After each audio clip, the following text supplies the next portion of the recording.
So in this video, we're gonna learn how to do time value of money problems using financial calculator. So basically, we learn some specific examples and we learn to solve those examples or problems and get the results using financial calculator. This is a really important concept if you're taking finance classes in undergrad or grad, or if you're working in the industry. So basically, if you want to calculate time value of money, there are basically two different ways we can do that. The most quickest way is to use these 5 different buttons. But if you want to use these 5 different buttons, there has to some requirements that needs to be met.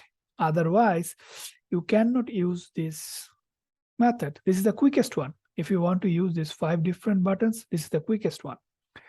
If we don't have those requirements fulfilled, then we have to go through manually inputting cash flows in all of this cash flow 1, cash flows 2, 3, and through this way, we have to calculate the time value of money problems. So in this video, I'll talk about what are some specific requirements that need to be filled so that we can do it quickly using these 5 buttons. We'll talk about what the specific meaning of these 5 buttons, and then we'll go and see some examples. Okay. So before we jump on to the main topics, main problems, let's know some basic definitions or fundamentals. In finance, it's really important to understand the timeline. So if you look at this timeline, you can see that we start from 0, 1, 2, 3. In finance, when we call today, that means 0. Today is 0. Anything in the future is could be 1, 2, and 3. Now, one thing we have to understand is like this gap is equally distance. Although it may not look like, but it's equally distance. What does it mean? If we say this gap is month, that means the distance is 1 month, 1 month, 1 month. So altogether 1 month, 2 month, 3 month. If we say the distance is a year, 1 year, 2 year, 3 year. So equally distance. So anything that happened today is 0. Anything that happened future is 1, 2, or 3. And in this equal distance time period, we'll have different cash flows. In finance, we have to be careful. Cash flows could be lump sum. Cash flows could be annuities. When we say lump sum cash flows, that means one or multiple cash flows in different periods of time, may be different values. So let's say if we receive $5,000 today and we have to pay in future. So anything we receive today is a lump sum value for today, or lump sum cash flows in today. If we need to pay back, there should be one-time payment. That means one lump sum in future. So lump sum means occurrence once mostly and one certain amount of money. And then when you talk about series of cash flows, so when you say series of cash flows, that means there are multiple cash flows, equal amount, equal distance time period. If we say we're gonna receive $500 for next 3 months, that means $500 here, $500 here, $500 here, equal amount, equally distance, time periods, multiple time. In finance, we call it annuities. When you talk about annuities, we have to be careful. Annuities could be received from today or 1 month later. So if we say there are 3 500 cash flows starting from today, so that means this is today. Our first cash flow occurs today at 0, 500. Second cash flow occurred at 1, 500. Third cash flow occurred at 2, 500. Annuities, equal amount of cash flow, series of cash flow, equally distance time period. This is called annuities. And if the annuity start from today, this is known as annuity due. If the annuity starts from If the annuity start from end of the period, 500 cash flow year 1, 2, and 3, this is called annuity, or this is called annuity ordinary or ordinary annuity. So I repeat, when a series of cash flow, equal amount, equally distant, this is called annuity.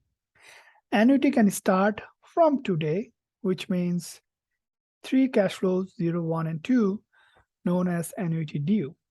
Annuity can start from end of the period, which means 1, 2, and 3, 3 cash flows, equal amount. This is known annuity ordinary or ordinary annuity.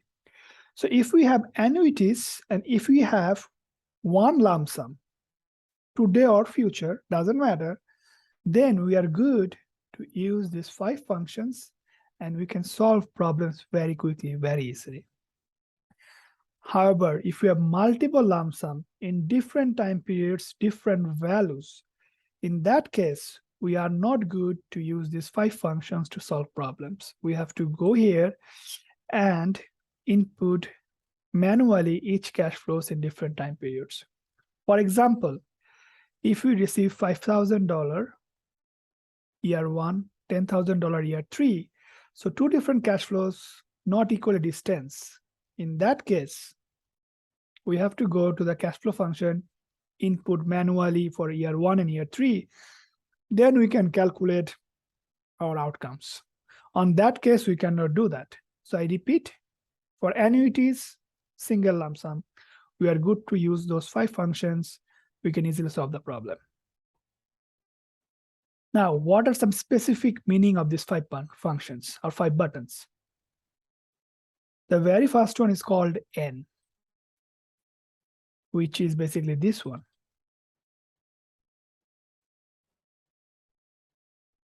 So what does it mean by N? So N means number of compounding period. Although if you look in different books, different manuals, they call it number of period. But I specifically want to mention number of compounding period. What does it mean? If we put $1,000 in a bank today, and they say it, you will be paid interest for the investment annually. So that means each year, end of the year, they will pay you the interest values on your beginning balance. So they are actually compounding your investment annually, once in a year. So by the word compounding means how many times in a year interest will be paid on your beginning balance. So number of compounding period means how many times altogether interest will be paid in your investments. So when we say we will compound annually, that means interest will be paid on your beginning balance each year once time. When you said compounding will be done monthly, that means interest will be paid each month on your beginning balance, which is 12 times in a year. So number of compounding by year. So that means if you do monthly compounding, that means interest will be paid monthly 12 times. If we do semi-annual compounding, interest will be paid 2 times in a year. So number of compounding each year is 2. So this N means number of compounding period. If you invest for 5 years and they will compound annually, number of compounding period is 5. Invest for 5 years, they will compound monthly, number of compounding periods 5 times 12, 60. So you have to be careful what should be the right value for N. Periodic rate. In time value of money, interest rate is always presented in terms of annually. So if they said 12% annual rate and they said compounding annually, so your periodic rate is 12 because once in a year it will be compounded, so 12%.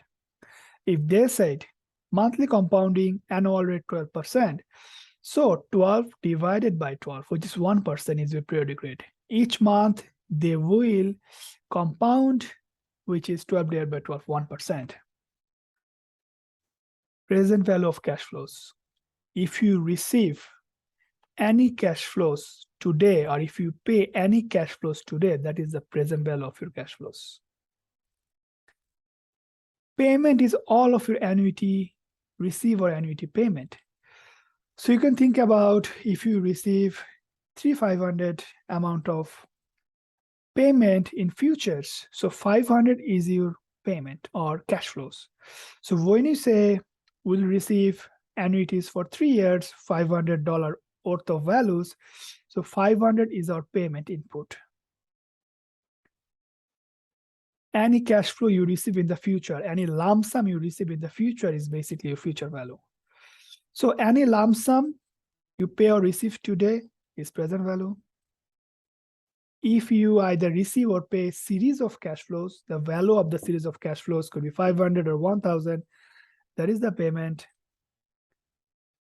The cash flow, if you receive in the future, that is the future value. You have to be careful when you input everything in financial calculator. When you receive the money, just input, let's say 500 present value.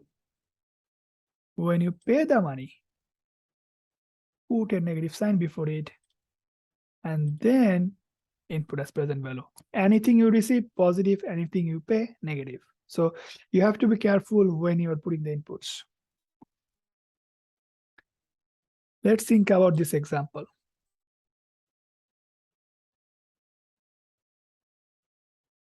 So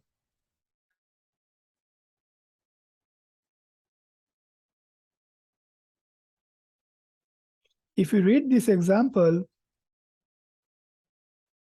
it said that if 5,000 is invested in each of the following situation, what should be the future value? So that means today you will invest $5,000, which is outflow from your end, right? So that means 5,000 negative sign present value, because we are investing $5,000 today. So the value of cash flow is at today, which is present value. We're investing, it's outflow, that's a negative sign. Okay. 5% rate for 10 years compounded annually. So compounded annually, each year one compound. So that means 10 years, 10 times 1. So 10 should be our N. 5% rate. 5 should be our rate of return. In the previous video, I mentioned that when we use financial calculator, we just need to input the absolute value for the interest inputs. Financial calculator will automatically account for that. So 5 is our interest rate.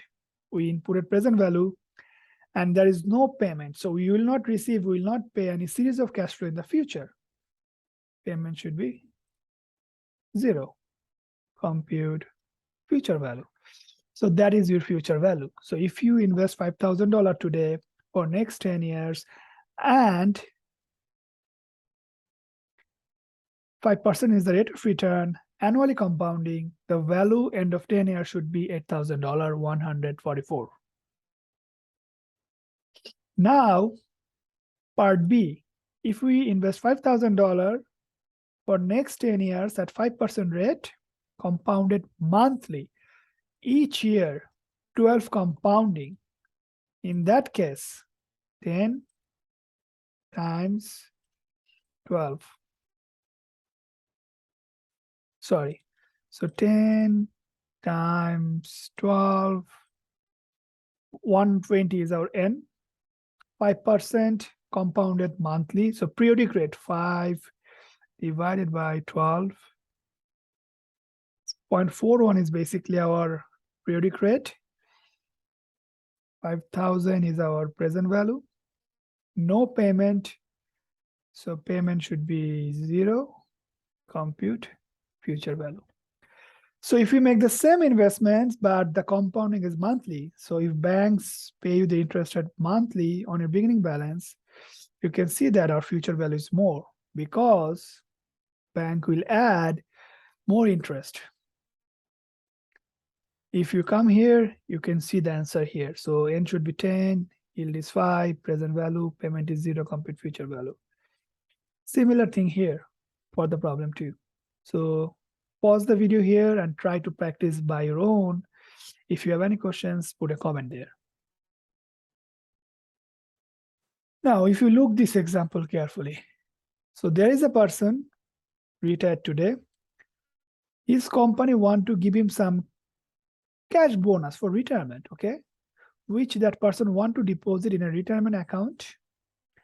And that person want monthly annuities. So that means periodic cash flows each month, equal amount, okay? Equal amount, periodic cash flows each month. So he has two options, option A and option B. And for both options, interest rate is 7% annually, okay? Always make sure, even if told or not told, interest rate presented in the problem is annual rate, okay? And then you have to come here and look it up. So the corporations, his retiring firm will give him some cash. The person want to use that cash to invest somewhere from which you will generate some cash flows, monthly annuities. So the person want 60 month, $1,000 of payment or annuities, where the first annuity starts from today, which is 0. Second option, 60 month, annuities $1,000. First annuities start from 1 month from today, which is ending period, right? Calculate the amount that needs to be deposited for each of these options. So let me tell you, you have to put some money, which you don't know, today in one of these two banks, Bank of America or Wells Fargo. From that, these financial institutions will pay you $1,000 each month for the next 60 months, where the market rate is 7% annually, okay? Now you have to find out the present value for these two options, where for option A, Bank of America, annuity starts from today, which is called beginning. Annuity starts from 1 month from today, which is called ending. So in this case, we have to be careful.